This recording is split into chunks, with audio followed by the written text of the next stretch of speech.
Hi there, it's Jen Healy, and I'm coming back with day 19 of this fearless challenge I'm calling Be Brave. And there's so much I want to share with you that I think I'm going to jump back into the story of my third near-death experience. And this was in 2002. This one was really different than the others that I've described. It was after going camping and being in Joshua Tree for New Year's, between Christmas and New Year's, and it was freezing cold at night. And for those that know me, I don't love being cold, and I wound up having pneumonia a lot as a child, and so it's not my favorite. But I wound up having on New Year's Day a kidney infection as well as pneumonia, and I had never experienced that combination before. It was just like, oh, I must have the flu or something like that. So I wound up for 10 days having a fever of 106 degrees. And at that time, I was really into Chinese medicine and taking all these different herbs to help support the immune system, but nothing was working. So after 10 days of literally not even being able to move, I just completely surrendered into this state where I was like, well, I guess this is it. And I had energy flying all over my body. It was the most surreal experience, even though I have studied Eastern philosophies, Chinese medicine, yoga, Thai, all of these different experiences of philosophy. I hadn't directly understood the energy body or the energy lines and systems until this point. And at the moment, I could not even recognize what was happening to me, but it was shown to me later that this was a shamanic experience, that I was actually being cleared out energetically, and all of these energy systems were being flushed. It was literally like lightning flashing around my body for this period of almost 2 weeks. And then I eventually went to the hospital. A dear friend of mine was like, okay, you're literally dying, so I'm taking you to the hospital. And then there was like a 3-week period where I had to rebuild my entire body. It had completely atrophied. And I am a very strong and muscular person. I've always been really active and athletic, but I had no muscles. It was such a trip.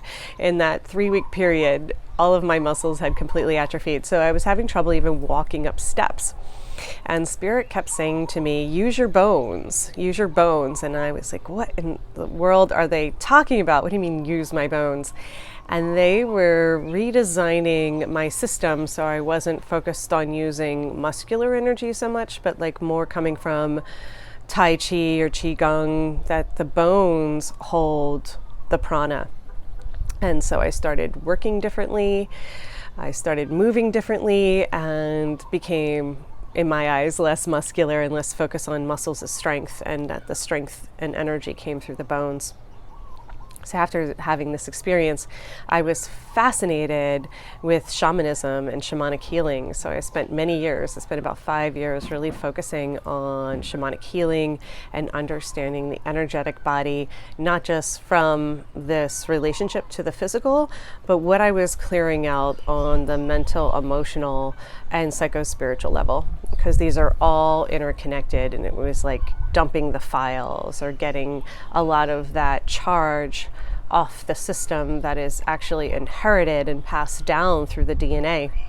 And we all have our biography in our biology. Our issues are in our tissues. And so all of that buildup of charge at that time, like 30 years, was being completely released and rewired so I could step into a whole nother octave of working in the quantum realms. And that's when I started to lead with quantum healing. Zen Healing has been my main company, and then quantum healing and the healing technologies, I kept building on that to really show people from an electromagnetic standpoint that we are energetic systems and that everything is energy. And so I don't know what happens when we pass through the portal of the earth plane back into spirit when we leave our bodies, but it was the closest thing while still being in the body to completely surrender to that experience of death or no longer being in form, and having the energy body be shown to me in such a dramatic and visceral way, because I was no longer form. It was all just energy flying around, and the energy systems, or what I call the templates. When I'm working with people, I often will work with the body templates and do body mapping to see if there's an injury or some sort of illness in the body. When did that get imprinted? Usually we can find the pivotal moment or the understanding of what was happening in the outer world that directly correlated to that experience. So I'll come back tomorrow and talk about how we can go from breakdown to breakthrough when we have some sort of illness or injury going on, and we can literally map what is the message and what is the body trying to tell us. And the kidneys in particular, I've had lots of knee and lower back issues since I was like 14, very young age. That's why I got involved in the healing arts. And so how I mapped my entire body to the experiences that I was having that led to that part of the body holding the trauma or holding the messages of that energetic imprint, and therefore we can release them. So it was definitely one of the most powerful experiences I've had.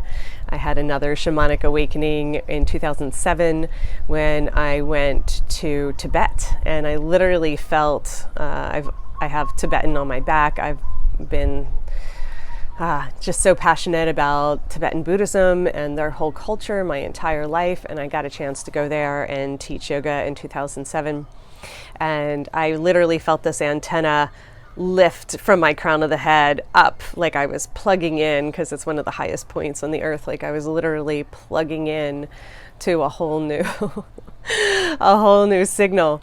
And then directly after that, I got food poisoning, like the worst food poisoning of my life, and couldn't leave, and was just like, okay. But I knew it was happening at that point because of my experience in 2002. So I'm like, oh, I'm having an energetic upgrade, which felt like I was dying. But yeah, after 3 weeks of having the longest, most dramatic food poisoning, my body again was going through this whole cycle of shedding. And there's always like another layer and a deeper level that we can go to in our healing. And I have learned after doing a lot of clearing that we can actually grow and learn through joy. We don't have to learn through suffering or pain or illness, but it takes us voluntarily doing cleanses, voluntarily going into those deep dives. Part of the reason why I love coming here. I do a whole reset, my own quantum retreat when I come to Maui, as well as offering them to others, so that we can do this clearing and the shedding of the energetic body without getting food poisoning, without going into an infection or pneumonia. And a lot of people have been experiencing these health upgrades through the pandemic, and a lot of people have reported a deep clearing and shedding that came from that process.